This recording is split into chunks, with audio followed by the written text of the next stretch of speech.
kwazisai mhuri yeZimbabwe kusangana kwatiri kuita nhasi rarimwe zuva. Tadzoka kwakachimana kuya kwatakataura kuti kune dambudziko ririko, dambudziko riri kunetsa, dambudziko rekutadza kunzwisa kuti chii chakaitika kumwana, mwana anga ari kupi. Sekuvimbisa kwadakaita zuro paya takati tichakunzirai Sekuru Gusvi. Sekuru Gusvi munovatondera vakabatsira kwakawanda vachisakura nekuzunza. Nhasi uno tavaunza munzvimbo inei kuti tione kuti chirahwe ichi vanokwanisa kuti rapanurira here kana kuti kwete.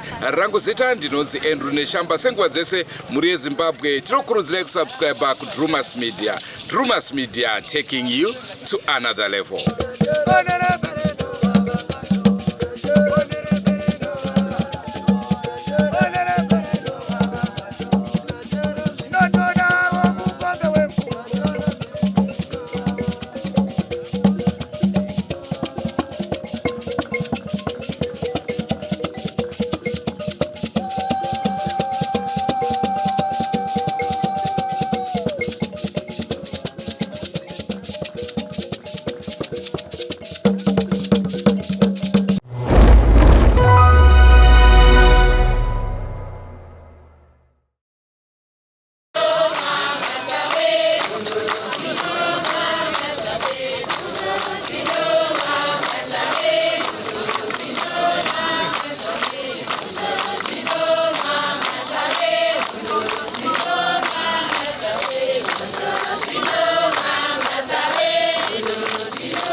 Bila ipapo.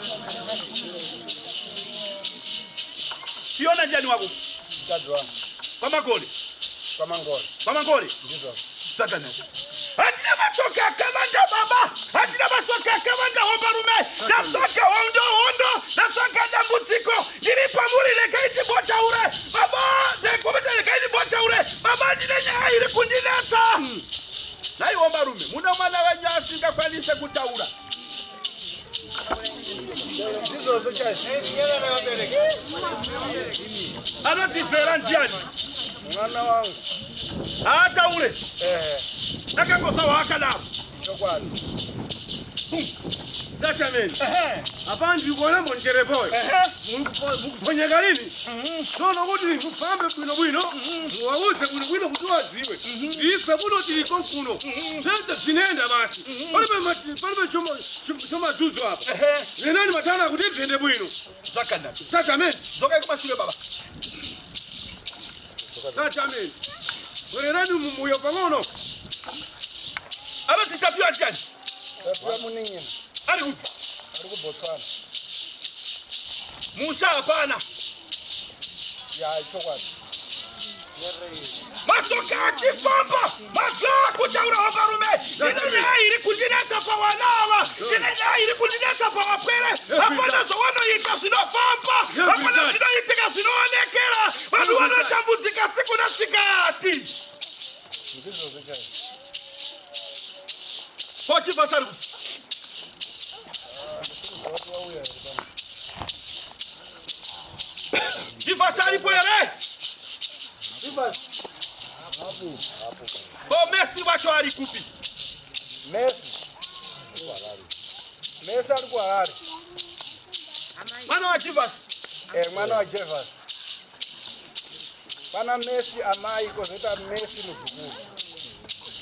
Asindile masoka ali kundineta pano. Nile ndondo ndile kubata ili kundikatika bata. Nditiri pa muri hiyo. Ndile kudaketa kufamba pa baba. Nila na waone upenyu wao. Hakuna tiri kuendeka. Ndopa nenya yangu ino kutanga. Chokwani. Nai baba hiyo.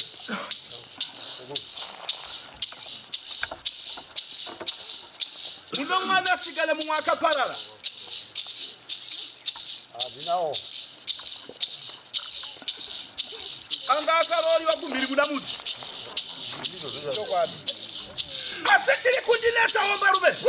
Tiri kundineta watenzi. Tiri kundineta changamiri. Nina masokari pano ali kundineta. Mulikuona nyaya ili kuisika. Mwananga akaroli wa kumiri kuna muti. Mwanaka sika pa kuparara. Mwanaka afa. Wanachivasi wali kutambuzika. Huyo ndiye ali kutambuzika. Mwanaka beleka mwana sika kwanisa kutaura. Norondo jese ziri mukati mabuta zinorema. Ziri kuwata zinofamba. Yo ngani ili kunesa kai. Ipo chimfuna kuti mafotoko sera bwino. Kuti siende bwino. Kuti zinuzi zikale kuti anthuwo akhale mumimao. Wakhale bwino. Wasaona mafundo pomwe. Wasaona matunzo pomwe. Zonse kuti siende pacha bwino pa. Kuti wagadziriwe zinthu zonse zifambe zakala. Yefra dati ndio kuona kwa ndugu chita ine bana. Nayi baba. Mutimayo nyari. Ani. Mutimayo nyari. Nalo makambo wasala kumba. Wanenda sokuna mata. Afikitiri papo wangu. Dakatine masokano aneta. Dakatine dorondo zile kuwatambuza. Dine iswiri kusika. Ne masokari kuparuka. Asitiri kundineta zilifanya hai machete. Na matadara sikatitaura na baba wakuti. Awana tawana ite wana wao. Kana tina muda tina iti wana wao tinooneka. Sasa mimi.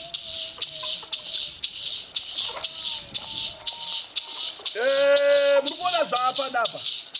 Karanga risunya kosimuka zakanaka. Sasa mimi. Maikariri ndiani wako iwe. Dimba ikariri.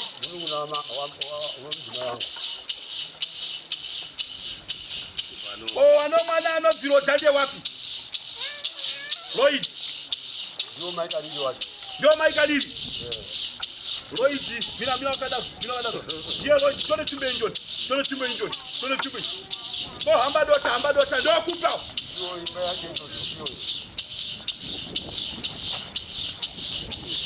Muri kuzwera zirikitika kuti Roiti pachezake nditibata na weyo ndituya pano itifamba pano chinodesa chinoita sekunge Roiti uya anotenderera pfungwa yenda musara amba tikutaika nzero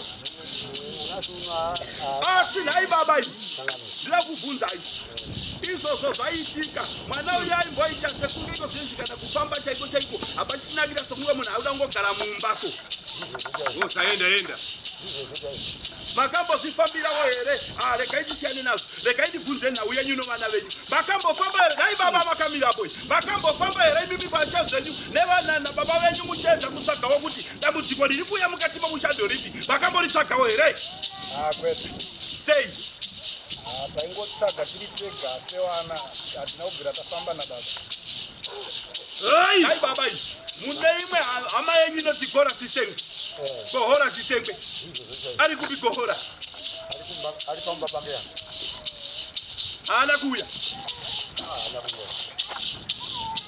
jo baba agumisai jo baba ana jo baba Grace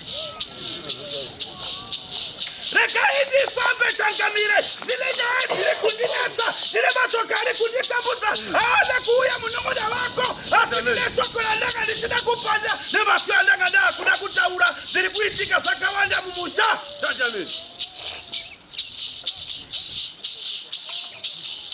aiwe ruka ari kupi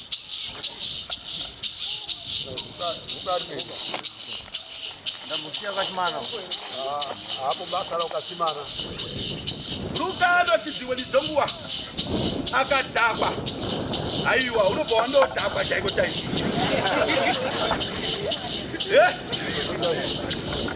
pamwe lidziwe lidzonguwa akadhakwa munozongoona nomvura mumindi wenu zvino munun'una wako haana kuuya matambudziko amuri kusangana nayo iwewo kwako kune matambudziko vana vari kunetsekana iyewo vana vari kudetsekana hatisi kuziva kuti zvii zviri kuitika nopedza kutotibatsira wase naiwe so uyu wandiri kuona anoti kana anoita kunge anotenderera pfungwa anowanzoti kana zvakamubata anenge achitaura zvohondo anowana mapatya ndabuzwa munun'una wangu anomboita zvokusumba cheni asungeba anosumba asungeba boba matwinji babo pana anonetsekana kuti hapana anosumba here babo anosungwa musikana wacho kana zvakamukwiza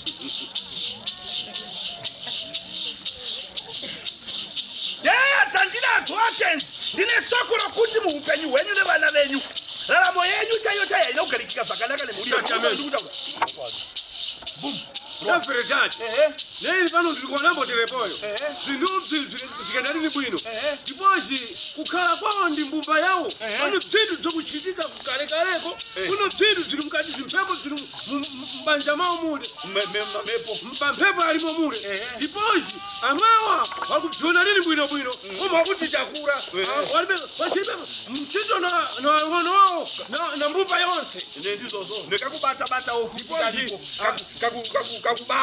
Amwewa hawa ngati tione bwino amwewa ate kuti wauze bwino wana wawo kuti tichikurupa ine pano mbuyo mumu ndipo tendakambopata tekuloze tati pata eka zvinenge zviripo zvakabatwa kumashure zvakutadzisa vana vakurarama kana kugara zvakanaka zvosakisa kuti matambudziko auya anetserana ndopatinoti aiwa zvinoda kugadzirwa mhepo dzibude dzambobudawo buda yenyu tichakurukura baba ndichakupa nguva yekutaura nemi dai munogara pasi chose Tobias Bakanjan dari munondoro nyamasiso azungu adende birira ganyiri tumukachiona homba aripo ere aripo bamba baba asira Baba baba sipa. Certamente. Baba baba asani. Every time. Makandiko baba asaini. Mira ipapo iwe. Makandiko baba asaini. Tanzania maji baba. Makandi utano na upenyi. Awatungo daro.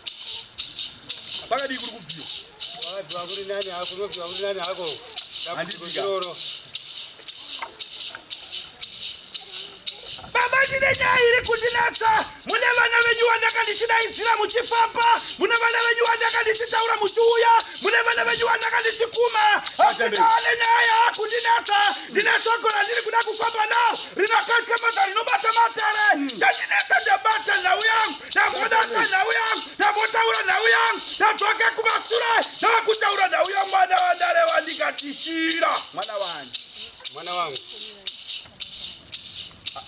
Ali kubishira. Akaboda. Na ite kulu atadiwa. Magasiba. Lazima pakati baba. Watu kai kumachule bijana tu kulu atadiwa. Nokai? Nokai siya baraka tangira jirani. Ibab.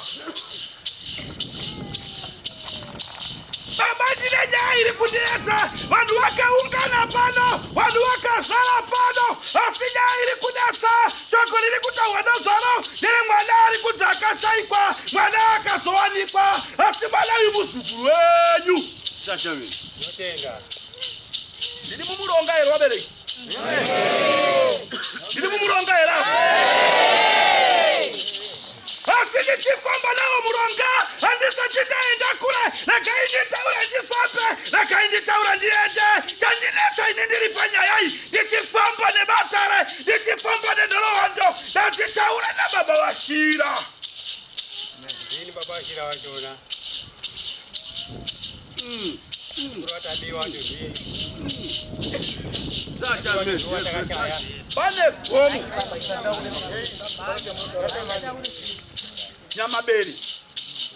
Nyamabere chiri komu. Dine nawe anda ura satameje. Dine nawe ndiri kubata watano. Dine kapana dine masokali kudika chamata. Kandi waza inaya kuti. Dangali titaura nawe ataliwa. Dine nawe nyaya kudibata hiyo yo. Dine haya nyaya kudineta. Osita dineta ipapo inawe kuti. Manari kuti mwana akashaiba. Musukuru wa uri. Wanari. Munera chiko mkubo la yomba uri. Lari. Nedoro. Wanari munondoro. Nedoro. Munondoro. Ona bodi ni nani nodoro. Aiwa. Nakuno tibadile sakalele. Bane nawe ili kusupa manji yokuti. Mwana uya asaika. Certamente. Mwana anakuanika. Mwana akatsakatika. Mwana akasaikwa. Mazuwa akalanda mwana asina kuoneka. Mwana ndo muzotanga kuti mwana avanika.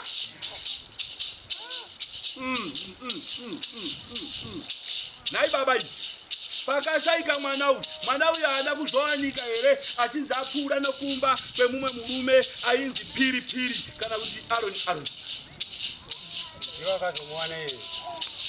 Zvadaro baba, vasokari padari kutaura. Tichirikienda zvadira gaiti fambi. Tichienda pashoma napashoma. Tichifamba pashoma napashoma. Tichienda pashoma napashoma. Basi nharaunda yangiri kutaura. Zvikati vataurira baba vakuti kune masokari kuwadza. Mana akagara mugomo. Certamente. Munopaona ose umaru. Ini vano tiri kuona kuti ndiri chariri. Koma iye ari kubvumirana nadzo. Kuti nkhani ziri kuenda tero. Iye ndisobrinya wache. Vimo muri kunena bwino. Ini ndikukurondora ndikukuonani. Kuti marondero mukuchita na ini mondo maonera mukuchita. Ndikuona zibozi.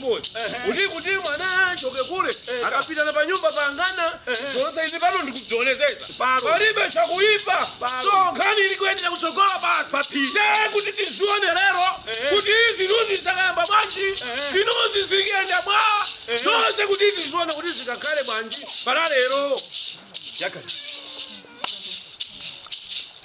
Nai baba pane nyaya iri pano iri kundinetsa ndakabata tsvimbo dzangu kudai ndine nyaya iri kundivhenekera ichilowa munzeve asi yaroa chandinetsa ndaane soko raandanaro mwana uyu asaikwa tiri kundinetsa ndechekuti nini mwana uyu aenda ane juzi raakazouya akapfeka uja akalitenga kuti andangali badala kuti vanhu vakapfekedzwa juzi toto omukati wanhu ndiwakamupfekedza kwa pamwe ndimi kapena ndiwepo nayakoba mukati wanhu nditoziwa ni mataka vanhu ri mwana upe ari kutuwala ndinoziva ifuti mwana upe vari kufa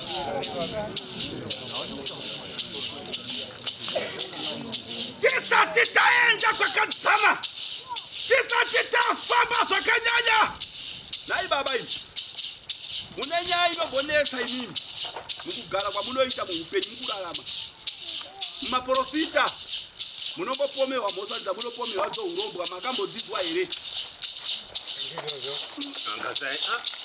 saka pamunopomerwa munenge muchiramba here munenge muchibvuma handinenge tichiramba ko munorambireko zvinhu pachena kudai ndinenge tisingazivo zvandakaita mumbadziwa kuti munhu ana mhanza na makani muona ana mhanza na makani munhu anomhanzano naro mbadziwa rini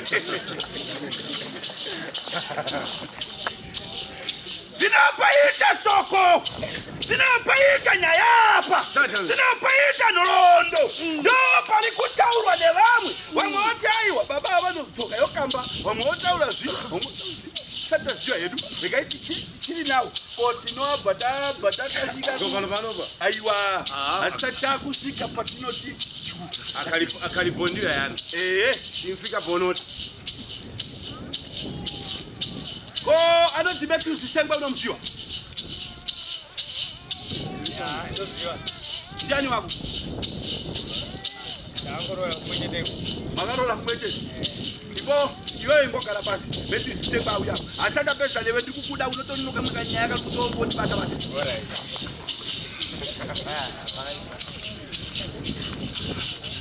baba wasimba fambai baba wasimba tinononoka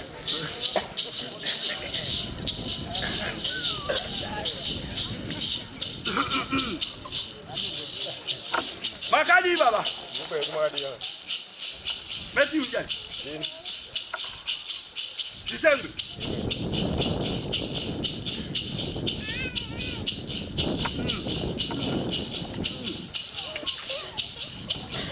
murola wenyari ari kumba vanokumba kwaakabwenda kotesa chokwadi haana kusvika baba vana blessed yeu akasvika chipunza chokwadi bwamupobwa muchandindi wakatora mwana iyoyo apo ndipo tisina uziva nokuti pawakasvika nani saenda ari kupi chipunza wacho imkaitoni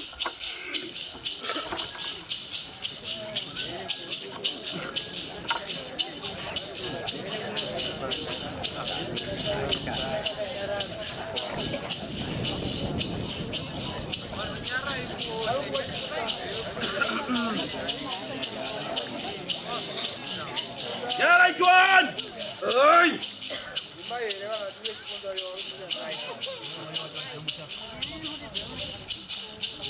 Ikutoda mai wacho ndiwa ndikutonya kuda iwawo. Adini ndiwa mai wacho sala. Iyo. Unaona bwana Muriona zomaka zakaitika. Uyu murola wake uyu. Matthew. Akasimuka achienda kumba kweawo. Asvika kumba kweawo ndokubva awatanga kuchesa achiwati imimi mpano aitotsvaga mwana. Ndizvo here mhai zvakaitika. akampomera mirandu akampasa mirandu kuti pano ndimi makatenga mwana Makatora mwana ari pano. Asi tarisaimone panzvimbo iyi. Tarisai. Mega kwete kuti ndingisaise. Ndikatarisa ndauringa kurutivi. Imimi tarisai. Maone azikuoneka zambiri tu ngosa sinena ngati khareni manje tikuona kuti Akacheno. Uyo kau. Everyday. Amaya amuna bosa. Banya ibuda ipenzi. Veneni manje.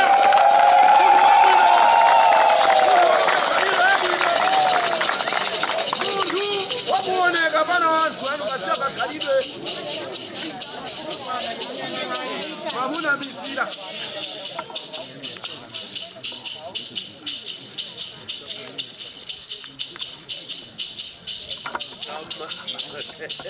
Tani mateka!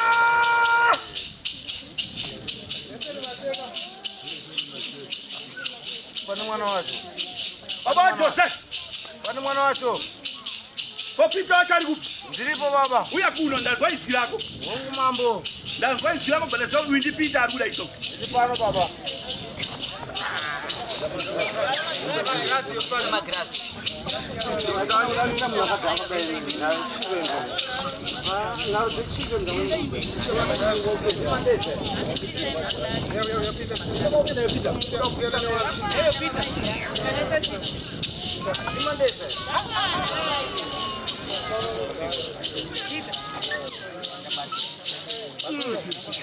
Bakadi wabarume. Akasimba ini.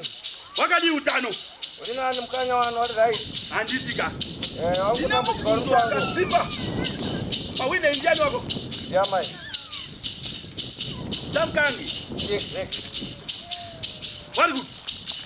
Waliku pa masuo. Pa. Walipo. Ukanengenda zio walipo. Hawana buya. Anzo walipo. Amai. Yai.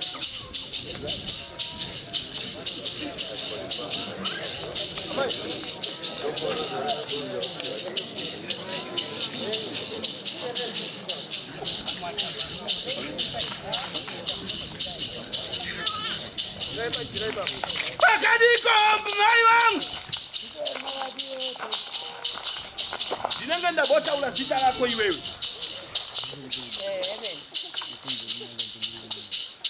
Dijita ula jaye kwa Tamkangi. Mkwasha alikuta wano zake aiziko anozika lauti waita wano zake kuti kokoriko. Pano baba, badapa mindu amesa tapindra ba. Kokoriko mkwasha. Akarola ateka wangu andoka. Simi wakadawa. Ko baba wala kido wapi? Babara kwa kafa wakumanda.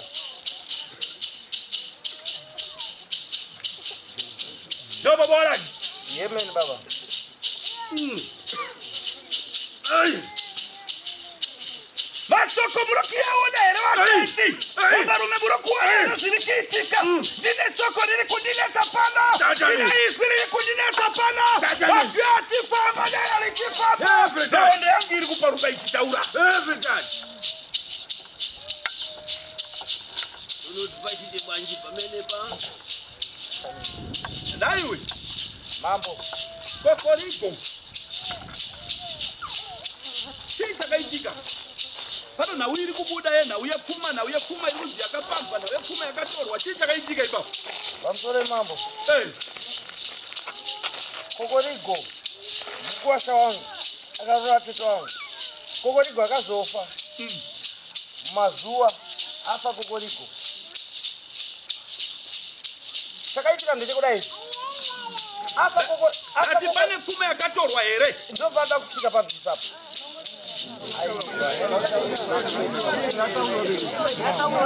Hey!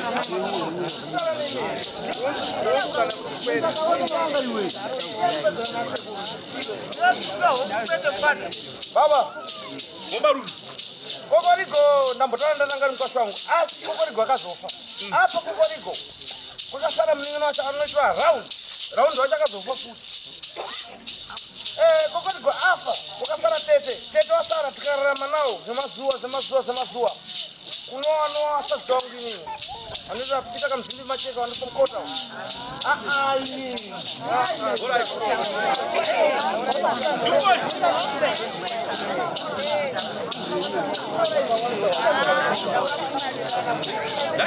Daiwe chukoni. Unabasha.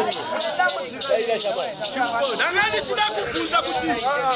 Bendi kadi wacha iboita zokucheka mitere. Takapia mombe baba. Lati bendi tenya iboita zokucheka mitere. Hongu mambo. Takapia mombe.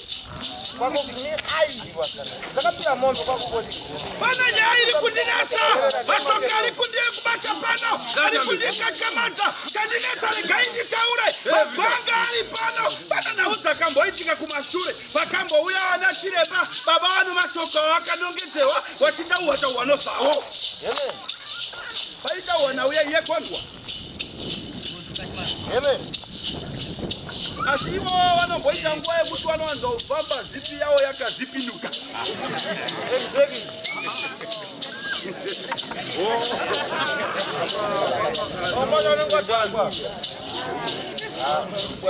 Reka ndifunze nyaya tinayo pano. Anoti mawine ndiani wako. Njama yangu walipana nao. Nai mawine. Mambo. Anomboita zekudoda zio ndiani. Yo anododa zio. Wakamboirapwa. Nakamboeza. Yakapera. Haina. Ya pane nyaya kura iona kana yenyumese pasi. Andikati ndaona munhu ari kutipeni. Saka ndiri kufamba handei. Ndakuzoona anozotitipeni. Kuda iwe. Bai. Chibeni.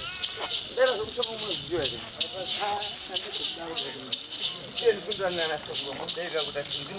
Sabu kuchitai walipo ere?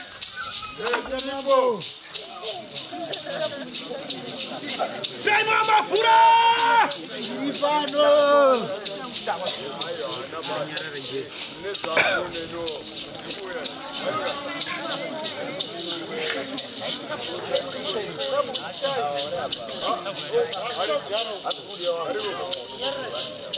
Time amafura! Ikano changamire. Bakadi omaru. Yakazimba changamire wangu. Anozi modini ndiani wako? Mkazi wangu. Urumkuwacho kwa chapa chaipa ere hiyo. Yakanaka mambo wangu.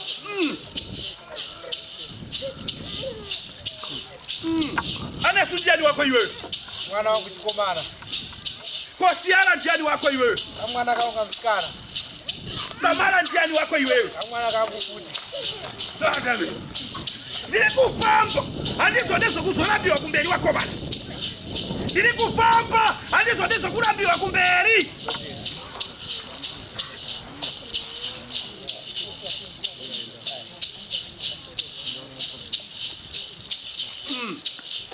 Na iwe. Mambo. Iwe una munhu wakambonetsana naye ere akanga ari chiremba. Izozo changu mambo. Anoti pilot ndiani. Chiremba iyo amutaura iye. Ngurube. Uruza zikuta ngezi. Zatamini. Murindwa. Zatamini. Nairi kufamba, masokari kubata, kutipana na uya kambonesa, bana baba iwawa, asina uya nesa, wakanesa na mulada kazi, wakanesa na nae, asi mulada kazi ndisiemba.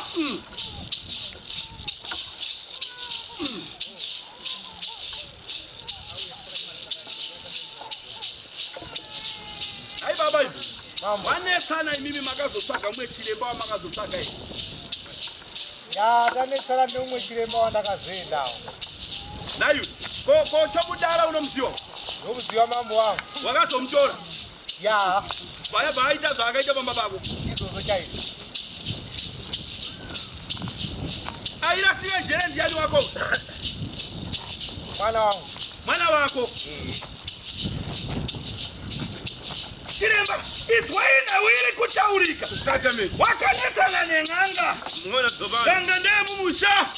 Baba wasabuka wandoa kunotola chamdala. Ndikati uya chamdala ugadzire musha. Konze pamuibangu. Ndiye zobano. Zakazenda bwanji. Zakhala telefoyo. Zakazenda tani. Na iwe. Mambo. Wamutola chamudala uyu baba wa etina. Ndizo ere. Izozo chaito chakamira. wakatola chomudala baba wa Edina wanetana na Vaileti kuti bwera kumulumbe bwera kumbuyi kwanu chuya iwewe konze pamwina mankhwala ehe para kuti patani musilemezo uyu mwana wake achitenderera pfungwa nzero zikatenga limbwino satamene muri kuona nyaya tiri kutaura nhau yachomudala ndiye akazouya pamba chomudala uyu manje ndio wanototi sekuru waGrace Exactamente. Apa kana khani? Apa kana khani wabweba? Vakapirana. Tobano. Mukayitarisa na wini. Chomudala wacho imweru. Ndiye ano mwana uyu ati kuti Grace. Tobano Grace wachanita kunga kale maraso. Kupunduka kale. Ndizo eromba rudu. Yesu acha ndugu ziwe asi. Kana hazi ndizozo changambira ndizozo. Maudu tatazo mumusha menyu. Acha ziwaini mwana wake. Boys.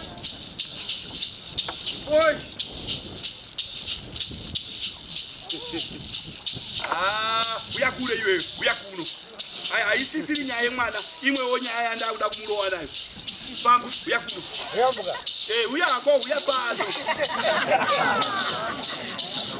Uyaisa bugwa, ndikaba takudaro yere, nyika yakati tawala. Zikolezi. Ndiwanu wako. Kugama hakeja. Ndakubuzana uyachonga.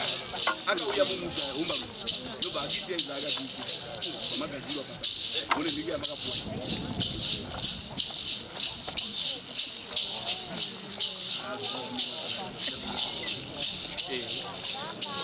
Ora iki jataula nomuziki Ndoko lukakhale ko. aine ino mwana bayuni ayo mwana mutayizwa ende matombo yizwa ora iki unozoona mukomana uyu ataure nhau yako yezva akaitika wamwe wakakuudza kuti pamwe pano zviri kuitika akwete inhau yoti mushonga inotorwa dzimbo teketsera Sekretariyo. Watu timbada sekretariyo.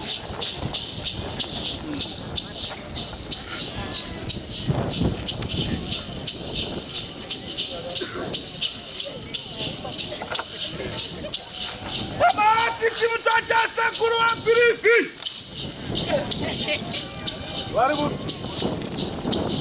wali kubisoko na uye mwana wake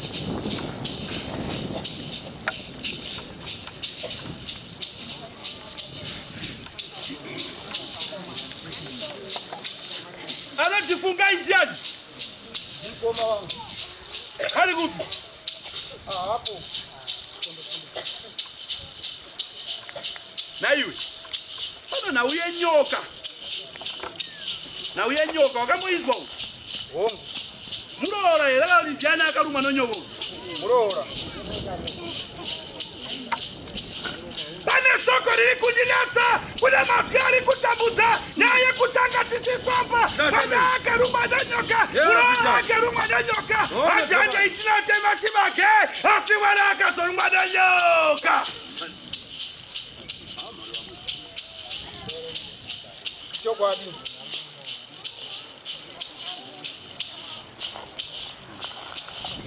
aiwe anoti tisiziyani Ndiyo ndwazi. naiwe akamboenda kugreen show Chokwadi. akaita green show Chokwadi. ari mamhunga Chokwadi.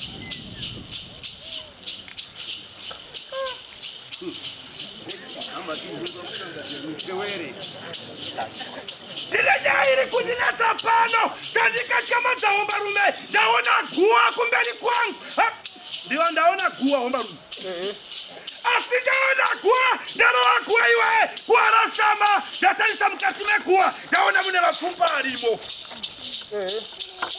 ega ndiyabudisa mapfupa uye kuno naiwe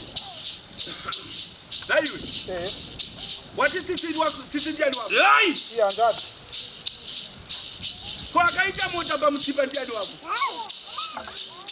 Muzukuru. mwana wa tsitsi Mwana wa Titi. Aka babala. Icho kwati. Datindalo akwai. Warashama. Ndokutalisa mukati mekuwa. Naona muda mwana aliba. Ndokuatanga kudaizira. Ndakafa zitatarukano. Asitakaita mota. Asi mota laka uyasai. Mota laka uyapa mzipa. Ndokuparara. Kani umokeni. Walipokeni.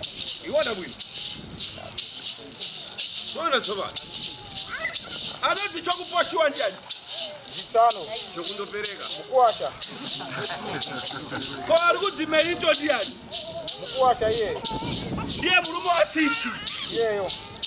Chizwa matare, chizwa dolondo, toparwa topakura, tolewa mafi akadaka, tikazitale tawone zakayitika, pamadapa kufa kwa kaita, sida kumila zakanaka mali, asi sopara, toka, mafi akatauro. Pampa itindwe. Wali kupigo baba wacho. Wali kupuza mbombi. Udakosha. Takupochiwa ile kana baba wangu. Baba wako. Wakupuza mbombi ndo wane mbombi.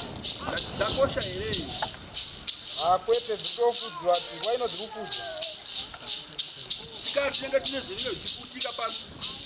Nenga zita ukazisiwa. Nenga zitoda iwo. Kuzubaita si.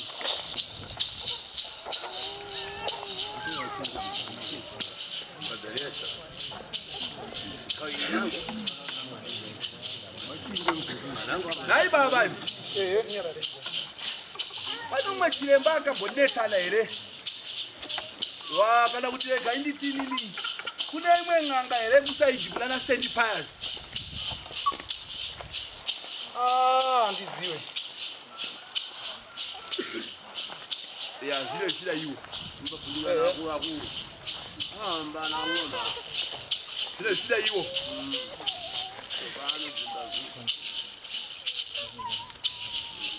Imboga lako basi.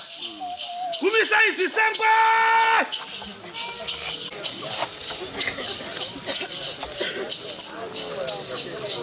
Ayo ukutambuzika iwe kupita. Bonera kutofereli. Nai baba Ruthi. Halo. Mira ipapa. Muri kutambudzika omba rume. Upenyu walamba unyasobatana. Kalidwe. Mumbotengesa magwafu zalama. Ngenda lini bwino. Munotengese mango zalapa. Nzamanga zigenda lini bwino. Ko ana ndiani wako? Yanzazi. Ari Harara. Mbereko. Anakunzwa kana. Hapana ziri kupamba kuti bahari. Ya hapana. Unokwanisa kumutindisa ule nani? Akune kuri kutomfonera yandokwanisa. Ko Grace ndiani? Yanzazi. Anona mata. Ari ku. Ariko bana. Ngalo sibuketi munhu. Msiyana uya alakala utinyere munhu anona mata shu. Atosika mu. Amabeba. Mwana Ngeza yabwino. chiti dzinowawandira. Ana rufoi. Vantu wabwino amene watu. Mwari ndiye anozondokunyimawo chete zvakadaka. Attitude.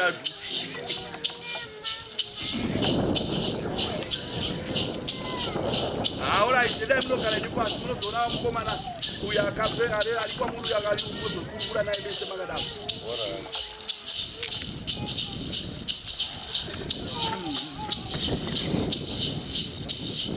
Kumama tiamba tempo.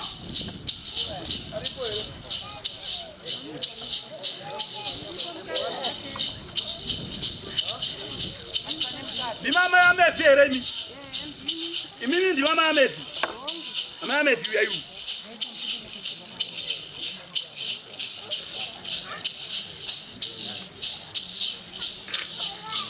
Wama imira hii papo. Kumbeni kwenyu kumasura kwenyu. Nauna kune kuwaririko. Daruwa kuiwe. Warasama. Sachame. Daruwa kuwa. Leka indiri vure. Tatameni. Baba. Uya kuna.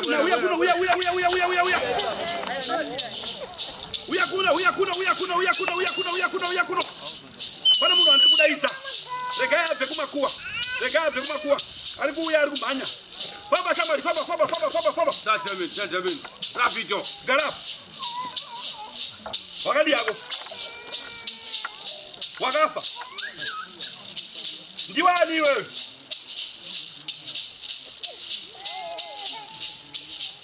Ndiwe wili. Nai wili ndiye noi. Wellington ndiye mwana wangu akashari. Nai. Ndiwe wili. Wewe wili. Wati uri wili. Bila usachemera mai wako uya ndikuti nawo pano. Wakafa nei? Wakachekwa no grinder. Aiwa usacheme ukachema manjika amai wako akamira pa ndikone kutaura newe manje.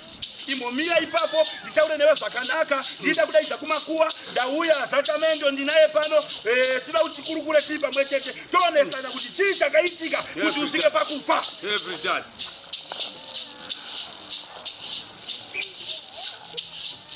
Every dad. Wow.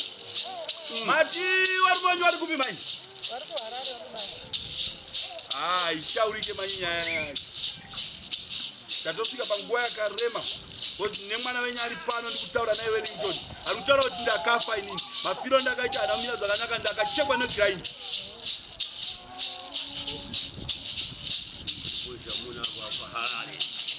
Saka chiremba uyu makazomutora mwana ashaika here kana makamutora mwana asati ashaika? Akamutora mwana ashaika. Chomutara iyeyo. Alright, muzondione imboenda yenyu.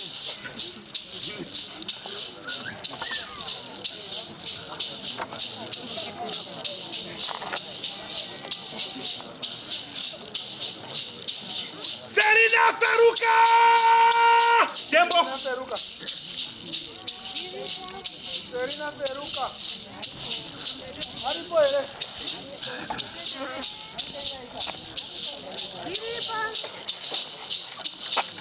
Famba ya maya Florence. Kamura minyendo.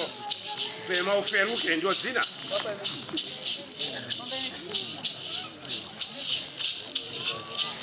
Wakadiko aimbo mukazi wa stendi chipete kule.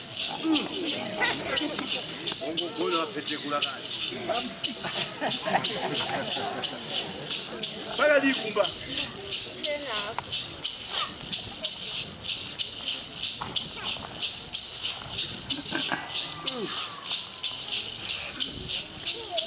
Makasiyana. Nemurume. Chii chakanetsa kuti musodzi marambana? Kurwara kwani? Ndo kwakaita kuti muzoparadzane. Nawe dzanga dzakutaurika makambodzizwawo dzadzakunetsawo nautedzi marume. Nautedzi dzadzakunetsa muri kudziona kana padzimbo Zikadavuta. panguva yavangawachipa pamwe chete dzavo akambonetsana. Nauzomutuwira dzakutaurika. Koteko. Mbati koteko kwatu. Makamboizona uyo. Aidza aisira mumwe ndimi. Dainzi ndini. Vanhu vachiti maupuwana amai venyu. Imi muchirapa. Dare richibvuma. Koteko mwabwino basi kuti ufunane. Ndinodzoka matare akutaura. Dare riri kuroza kanaka. Ndikataura naSerina. Ndikosina izvi zvapera. Nakubva kusisina basa. Pane soko yakutaurika. Makasenge mapabarika.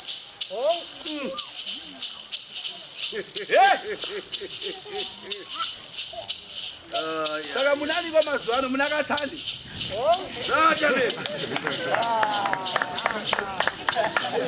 Alibwino katandeka. Wakatandi wakaroriwa nariko. Mbia ndikotarise mumapasimba. Wakaroriwa nariko. Wakatandi kuna vanhu wakawanda. Pamuti wakatowa nani bosi wakasechiwa pabarika manje. Ameniwa. Ndiani ndikuwako anapabidzire. Papi uimeleu. Ana mtoto uruva padio.